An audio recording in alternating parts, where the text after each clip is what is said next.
Gujarat news ચેનલમાં તમારું સ્વાગત છે. વધારે કેરી ખાવાથી શું નુકસાન થાય છે તે જાણીએ આપણે. શું તમને પણ કેરી ખૂબ જ ભાવે છે?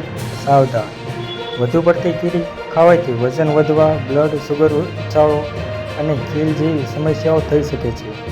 જાણો કેરી ખાવાના ગેરફાયદા અને સાચી રીત. ઉનાળાની ઋતુ શરૂ થતાં જ બજારોમાં ફળોના રાજા ગણાતી કેરીની ધૂમ આવક શરૂ થઈ જાય છે. સ્વાદમાં અદ્ભુત હોવાને કારણે ઘણા લોકો દિવસમાં અસંખ્ય કેરીઓ ખાઈ જતા હોય છે. પરંતુ શું તમે જાણો છો કે સ્વાદિષ્ટ લાગતી આ કેરીનું વધુ પડતું સેવન તમારા સ્વાસ્થ્યને ભારે નુકસાન પહોંચાડી શકે છે?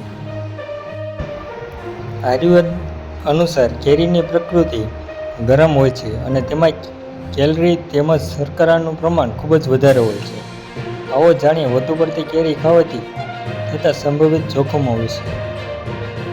કેરીમાં કુદરતી શર્કરા અને કેલરીનું પ્રમાણ ભરપૂર હોય છે. જો તમે જરૂરિયાત કરતાં કેરી વધુ ખાઓ તો શરીરમાં કેલરીનો સંચય થાય છે, જે વજનમાં ઝડપી વધારો કરી શકે છે. ડાયાબિટીસના દર્દીઓ માટે વધુ પડતી કેરી ઝેર સમાન સાબિત થાય છે, જે શરીરમાં ગ્લુકોઝનું સ્તર અચાનક વધારી દે છે, જેનાથી શ્વાસ સંબંધી ગંભીર સમસ્યાઓ ઊભી થઈ શકે છે. પાચનની ગડબડ. મર્યાદા બહાર કેરી ખાવાથી ગેસ, કબજો, પેટમાં દુખાવો અને ઝાડા જેવી પાચન સંબંધી તકલીફો થઈ શકે છે. ખાસ કરીને ખાલી પેટ નોટ ખાવાનું વધુ નુકસાન કરે છે. શરીરની ગરમી અને ખીલ. કેરીની ગરમ તાસીને કારણે તેનું વધુ સેવન શરીરની આંતરિક ગરમી વધારે છે. પરિણામે ચહેરા પર ખીલ, ફોલ્લીઓ, નાકમાંથી લોહી નીકળવું અને બેચેની જેવી સમસ્યાઓ જોવા મળે છે. ત્વચાની એલર્જી. કેટલાક લોકોને કેરીના સેવનથી ત્વચા પર ખંજવાળ, લાલાશ અને ફોલ્લીઓ જેવી એલર્જી પ્રતિક્રિયાઓ થઈ શકે છે. ગળામાં બળતરા. બજારમાં મળતી ઘણી કેરીઓ કેલ્શિયમ કાર્બોનેટ દ્વારા કૃત્રિમ રીતે પકવવામાં આવે છે.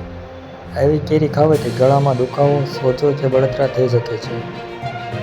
કેરીના નુકસાનથી બચવા માટે તેને ખાતા પહેલા ઓછામાં ઓછા 1 થી 2 કલાક પાણીમાં પલાળી રાખવી જોઈએ, જેથી તેની ગરમી ઓછી થઈ જાય.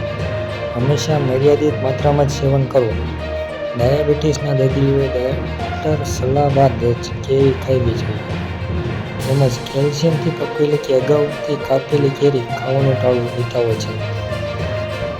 ડિસ્ક્રિપ્શન. દરેકના શરીરની તાસીર અલગ અલગ હોય છે. આ આર્ટિકલ્સ અને સોશિયલ મીડિયાના વેલનેસના માધ્યમથી સાચી, સુરક્ષિત અને વિશેષજ્ઞ દ્વારા વેરીફાઈડ માહિતી લાવવાની અમારી પ્રયત્ન છે. પરંતુ છતાં પણ કોઈપણ હોમ રેમેડી, હેક કે ફિટનેસ ટીપને ટ્રાય કરતા પહેલા તમારા ડૉક્ટરની સલાહ લેવી ચોક્કસ જરૂરી છે.